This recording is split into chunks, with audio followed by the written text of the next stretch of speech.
Shalom Bapak Ibu Saudaraku, luar biasa kebaikan Tuhan yang menggiring kita melewati sepekan yang sudah berjalan. Hari ini kita berada di Sabtu pagi, hari terakhir di minggu ini. Sebelum kita memasuki minggu yang baru, kita bersyukur karena kembali kita diberikan firman Allah.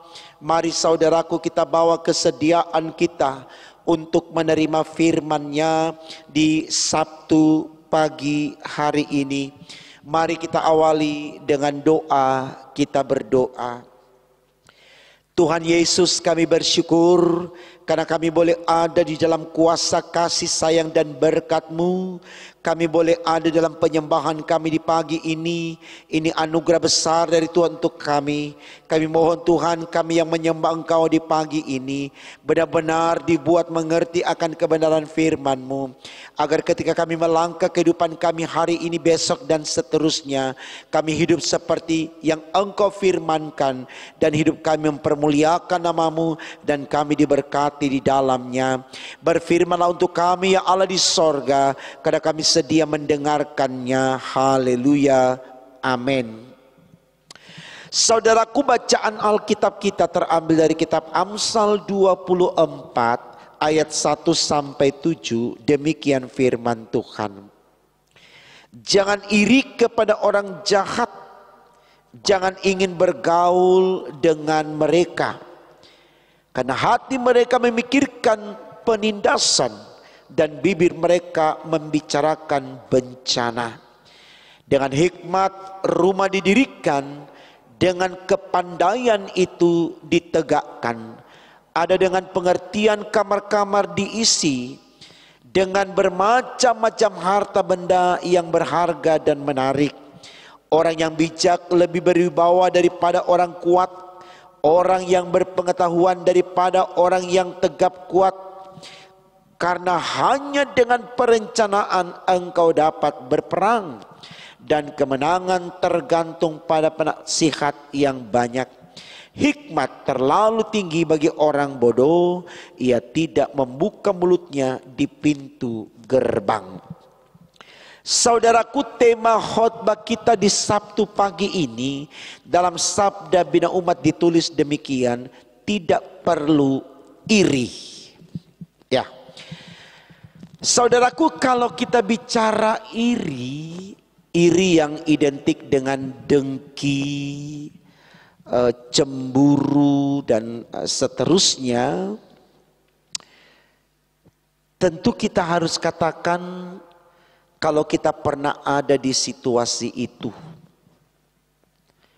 Entah iri seorang adik terhadap kakaknya, atau seorang kakak terhadap adiknya, atau seorang teman kepada sahabatnya, atau seorang rekan kerja terhadap teman kerjanya, dan masih banyak lagi.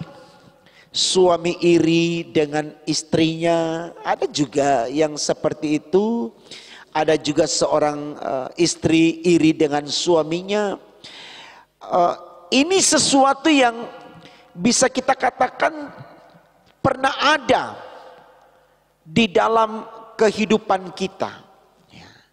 Sekarang mari kita renungkan saudaraku, bahwa iri itu bisa bermuatan positif, tapi juga bisa bermuatan negatif. Artinya gini, saya mau katakan mudah-mudahan kita sepakat, kalau kita iri atas keberhasilan orang dalam pandangan positif, artinya bagaimana kita bangun diri kita juga dengan semangat yang sama, semangat dengan cara yang benar, untuk kemudian kita bisa juga memperoleh sesuatu yang baik seperti yang diperoleh oleh teman kita. Saya pikir itu baik, tidak salah. Nah, yang dimaksudkan oleh tema kita tidak perlu iri di sini adalah ketika kita menyikapi iri itu dengan cemburu, marah, dengki, tidak senang melihat kelebihan orang lain, tidak senang apa yang diperoleh orang lain, sehingga bagaimana upaya kita menjatuhkan dia supaya dia kehilangan apa yang didapatkan, itu yang tidak boleh. Tapi kalau iri dalam pandangan, benar artinya kita melihat, wah bagus juga ya kalau seperti dia gitu ya. Bagaimana saya bisa seperti itu dengan tetap melakukan petunjuk Tuhan? Saya pikir itu baik Bapak Ibu Saudaraku.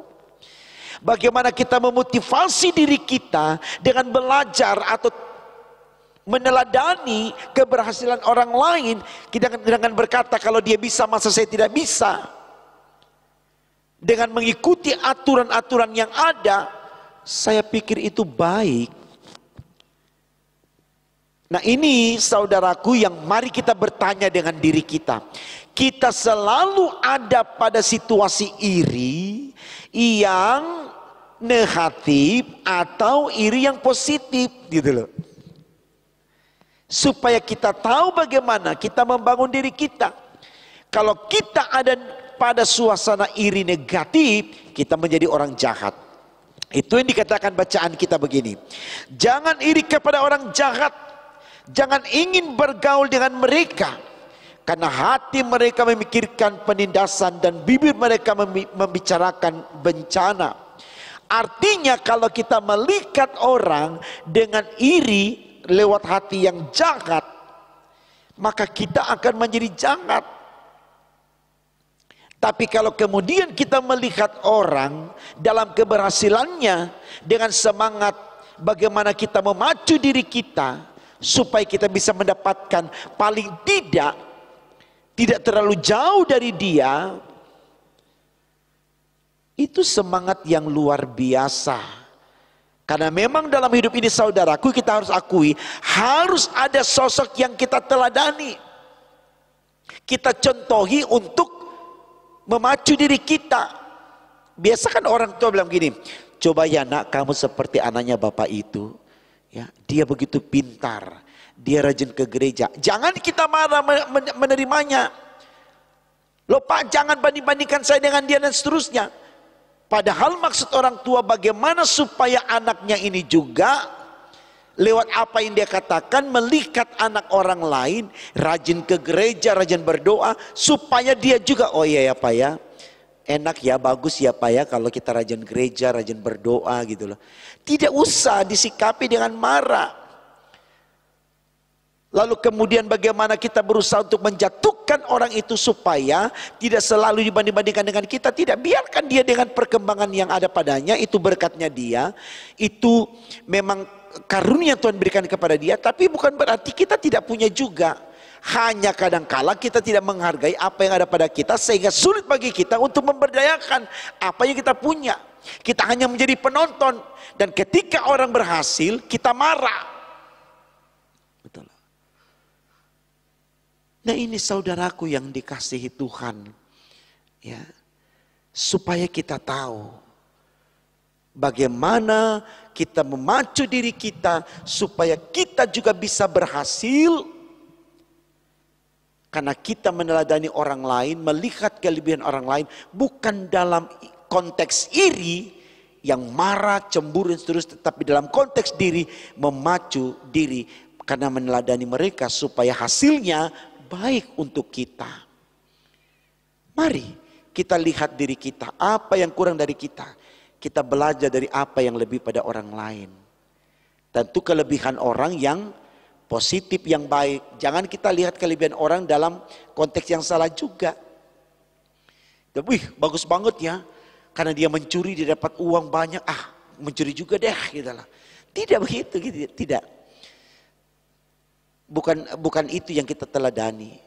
Keberhasilan yang baik yang ada pada orang. Saya percaya saudaraku, kita bisa.